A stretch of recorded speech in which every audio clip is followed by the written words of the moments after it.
साईं की बात। बच्चे, जब आज शाम को पूजा करने जाओगे ना चंद्रमा की, तो आज उससे पहले मेरी पूजा करना। चंद्रमा से पहले मेरी पूजा कर कर मेरा आशीर्वाद लेकर जाना। और जब तुम पूजा करोगे ना, तो मैं वहीं उपस्थित रहूँगा तुम्हारे पास, और तुम्हारा व्रत बहुत फलेगा फूलेगा मेरे बच्चे। और जिस चीज़ के लिए तुमने व्रत रखा है ना, वो चीज़ होगी, सच में होगी। और तुम दोपहर में भी जब पूजा करने बैठो ना करवा चौथ माता की, तो तब भी अपने साईं को वहीं विराजित समझना। तुम्हारा साईं वहीं पर विराजित रहेगा, और मैं तुम्हें ढेर सारा आशीर्वाद दूंगा, ढेर सारा। और कुछ मेरी बच्चियों के जो पति हैं वो बीमार चल रहे हैं, और वो बहुत परेशान हैं। उन्होंने आज यही सोचकर व्रत रखा है कि उनके पति जल्द से जल्द ठीक हो जाए और जल्द से जल्द अपने पाँव पर खड़े होकर कामकाज करने लगे। वो बहुत परेशान है इस चीज़ को लेकर, बहुत दुखी हैं। लेकिन तुम चिंता बिल्कुल भी मत करना, बिल्कुल मत करना। तुमने आज जिस इच्छा से ये व्रत रखा है ना, वो इच्छा होगी, ज़रूर पूरी होगी। मैं तुम्हें आशीर्वाद देता हूँ, तुम्हारी साईं माँ तुम्हें आशीर्वाद देती है मेरे बच्चे। तुम मेरे बच्चे हो और तुम्हें कहीं कुछ करने की ज़रूरत नहीं मेरे बच्चे। तुम जैसे विधि विधान से पूजा करना चाहते हो वैसे करो। देखो, जिस तरीके से तुम्हारे घर पर होती आई है ना पूजा, उस तरीके से कर लो, कोई बात नहीं। देखो, ये सब नया चाल चलन दिखावा, ये सब अलग है, ये सब ढोंग है मेरे बच्चे। इन सब में मत जाना। अगर सच में गहराई में जाओगे ना, पूजा की गहराई में, तो भगवान कभी नहीं कहता कि तुम ज़्यादा से ज़्यादा कुछ करो। भगवान कभी कुछ मांगता नहीं मेरे बच्चे। मैं तुमसे ये नहीं कहता कि तुम्हारे घर में पकवान हो, तुम्हारे घर में सब कुछ हो। जो भी तुम्हारे घर में है ना, अगर मिठाई नहीं भी है ना, तो उसकी जगह पर गुड़ रखना, गुड़ ना हो तो चीनी रखना, कोई बात नहीं। और कोई सामग्री कम भी पड़ जाए ना, तो कोई बात नहीं है, मुझसे कह देना, मैं सब कुछ ठीक कर दूंगा। और मन में कोई वहम मत पालना, कोई भी। सबसे बड़ी बात है, जब पूजा करो ना आज, तो कोई वहम नहीं होना चाहिए, कोई वहम नहीं, चाहे कोई चीज़ कम ही क्यों ना हो। और सुनो, अपने घर के बुजुर्गों का आशीर्वाद ज़रूर लेना मेरे बच्चे, क्योंकि जब भी हम कोई अच्छा काम करते हैं ना, तो बड़े बुजुर्गों का आशीर्वाद होना बहुत ज़रूरी होता है। और मुझे भी अच्छा लगता है जब तुम बड़े बुजुर्गों का आशीर्वाद लेते हो। और सुनो, तुम जो आज किसी को तोहफ़ा देने जा रहे हो ना, वो बहुत पसंद आएगा, उसे बहुत पसंद आएगा। तुमने पूछा था ना मुझसे कि साईं पसंद आएगा या नहीं आएगा, तो हाँ आएगा, ज़रूर आएगा। क्योंकि जब तुम वो तोहफ़ा लेने गए थे ना, तो वो तोहफ़ा तुम्हारी पसंद का ज़रूर था, लेकिन चुनवाया मैंने था, चुनाव मैंने करवाया था तुमसे। और जो तुमने लिया है वो बहुत बहुत खूबसूरत है, बहुत अच्छा है मेरे बच्चे। और जिसे दे रहे हो ना, उसे भी बहुत बहुत पसंद आएगा, बहुत पसंद आएगा।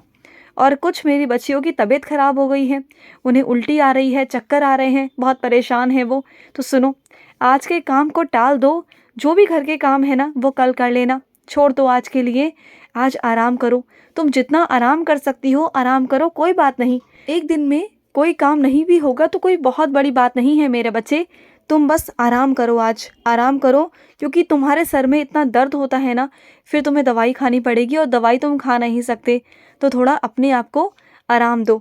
और सुनो, मेरे दरबार से आज तक कभी कोई खाली हाथ गया है भला?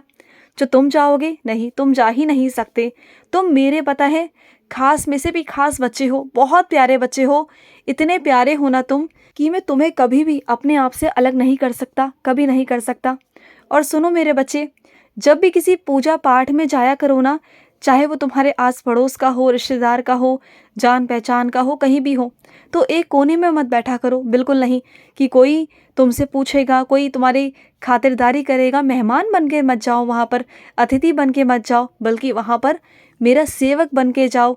आगे से आगे बढ़कर वहाँ पर योगदान करो, काम करो, जिससे चार लोग भी कहें कि हाँ, ये साईं का बच्चा है, इसके अंदर साईं का अंश है, तुम साईं का अंश हो। एक तरफ एक कोने में जाकर मत बैठा करो कि जाओगे, बैठोगे, मेरे भजन सुनोगे और प्रसाद लेकर आ जाओगे, बस यही यही काम है, यही सेवा है तुम्हारी? नहीं ना, तुम्हारी सेवा है कि वहाँ जाओ और जितने लोगों को भी प्यास लगे उन्हें जल ग्रहण करवाओ, जिसे भूख लगे उसे कुछ खिलाओ, या जिसे जो भी बन पड़े।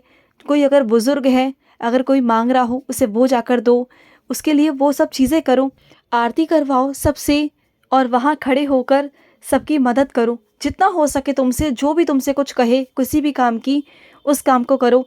ये मेरी बहुत बड़ी सेवा है, और तभी तुम्हारा जो ये जाना है ना तभी सफल होगा। एक कोने में बैठकर प्रसाद लेकर आना ये सफलता नहीं है मेरे बच्चे, ये सेवा नहीं है मेरी। तुम मेरे बच्चे हो और तुम्हारे अंदर सिर्फ और सिर्फ सेवा का भाव होना चाहिए। चाहे तुम किसी की शादी में जाओ, चाहे भजन कीर्तन में जाओ या कहीं भी जाओ मेरे बच्चे, वहाँ पर तुम्हारे मन में सेवा का भाव होना चाहिए। ये मत सोचो कि तुम वहाँ पर मेहमान हो या कोई तुमसे क्या कहेगा। कोई कुछ नहीं कहेगा। जहाँ सेवा होती है ना, सेवा सबकी होती है, सबकी होती है, क्योंकि मैं सबका साझा पिता हूँ, मैं सबका साझी माँ हूँ, ठीक है ना। और तुम्हें ऐसा कोई लगे ना कि तुम्हें कोई कुछ कहेगा, तो तुम्हें कोई कुछ नहीं कहेगा, बल्कि जब सेवा करोगे ना तो लोग तुम्हारी तारीफ ही करेंगे। समझ गए ना। और सुनो, गलत संगत की मोह में अगर रहोगे या गलत वस्तुओं के प्रति मोह रखोगे या गलत लोगों के साथ रहोगे ना, तो हमेशा गलत चीज़ों में ही जाओगे, दुख ही मिलेगा तुम्हें उस रास्तों पर। शायद शुरुआती दौर में तुम्हें बहुत अच्छा भी लगे, वो संगत बहुत अच्छी लगे, लेकिन वो संगत का जो राह है ना वो बहुत गंदी होती है और उसकी मंजिल उससे भी बहुत गंदी। जो चीज़ मिलती है ना वो पछताने के अलावा कुछ नहीं मिलता, कुछ भी नहीं मिलता वहाँ से। और सुनो, जो मेरे बच्चों ने आज कपड़े बनवाए थे तो उन्होंने सिलवाए भी, लेकिन वो थोड़े से उनके नाप के नहीं बन पाए और थोड़े से ढीले ढाले हो गए। कोई बात नहीं, तो थोड़ा सा उसे तरीके से कर लो, सही कर लो उसे, और किसी पिन से या किसी चीज़ से सही कर कर उसे पहन लो आज के दिन।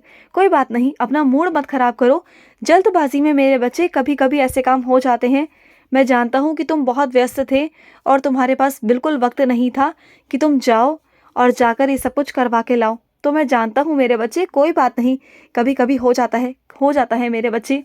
और सुनो, तुम जो आज मेरे लिए मिठाई बना रहे हो ना, मुझे वो खानी है तुम्हारे हाथों से। मुझे पता है कि तुम वो बहुत स्वादिष्ट बनाते हो और मैं खाऊंगा, तुम्हारे हाथों से मैं खाऊंगा। मेरे लिए एक अलग से निकाल कर रखना, ठीक है ना। मैं खाऊंगा, ज़रूर खाऊंगा, मैं आऊँगा खाने। और सुनो, यकीन है ना तुम्हें मुझ पर, यकीन करते हो अपने बाबा पर, तो फिर किस बात की चिंता है तुम्हें। मैं सब कुछ ठीक कर दूंगा, सब कुछ मेरे बच्चे, चिंता बिल्कुल भी मत करना। और सुनो, कुछ मेरे बच्चों के अंदर डर है कि जो लोग उनसे बात नहीं करते हैं, उनसे मुंह फेरते हैं, क्या हम उनके पास जाएं ना जाएं, उनका आशीर्वाद ले या ना ले। तो सुनो, अगर तुम ऐसे लोगों का आशीर्वाद लोगे ना तो वो चाहे गुस्से में तुम्हें आशीर्वाद ना भी दें, लेकिन तुम्हें बद्दुआ नहीं देंगे। इस बात को ध्यान रखना। पैर छू लेना उनके जाकर। वो चाहे तुम्हें आशीर्वाद ना दें लेकिन बद्दुआ नहीं दे पाएंगे, क्योंकि उनकी अंतरात्मा ना कभी भी तुम्हें बद्दुआ नहीं दे पाएगी। चाहे वो ज़ुबान से गंदा बोल लें, लेकिन उनकी अंतरात्मा कभी तुम्हारे बारे में गलत नहीं बोल सकती, नहीं बोल सकती। और आज जिस चीज़ को लेकर तुम उनके पास जाओगे तो वो कभी तुम्हें बद्दुआ नहीं दे सकते, बिल्कुल नहीं दे सकते। ये बात का ध्यान रखना। लेकिन जाना ज़रूर, उनके पाँव ज़रूर छूना मेरे बच्चे, ज़रूर छूना, तुम्हारा फ़र्ज़ है। और जहाँ तुम्हारा फ़र्ज़ है ना उसे अदा किया करो, क्योंकि मैं तुम्हें हमेशा यही सिखाता हूँ कि जो भी है ना वो करो, अपने फ़र्ज़ निभाओ, अपनी सेवा करो, अपनी तरफ से एक भी कमी मत छोड़ना कभी भी। चाहे सामने वाला कितनी भी गलतियाँ करे, सामने वाला कितना भी गलत बोलने की कोशिश करे, लेकिन तुम गलत मत करना, क्योंकि तुम मेरे बच्चे हो और तुम्हारे हाथों से कुछ गलत हो ये मैं बिल्कुल बर्दाश्त नहीं कर सकता, बिल्कुल नहीं। तुम जाना, ज़रूर जाना, समझ गए ना। और सुनो, तुम्हारे साईं की शक्ति इतनी है ना कि तुम नए मौके को भी जन्म दे सकते हो मेरे बच्चे। जहाँ कुछ भी नहीं है ना वहाँ तुम कुछ नया ला कर रख सकते हो। यही तो होती है भक्ति की शक्ति मेरे बच्चे। तुम वहाँ पर भी नया दरवाज़ा खुलवा सकते हो, बनवा सकते हो। सिर्फ तुम्हारी भक्ति के कारण मैं सब कर सकता हूँ, सब कुछ। खुश रहो। आज का मध्याह्न साई संदेश समाप्त हुआ।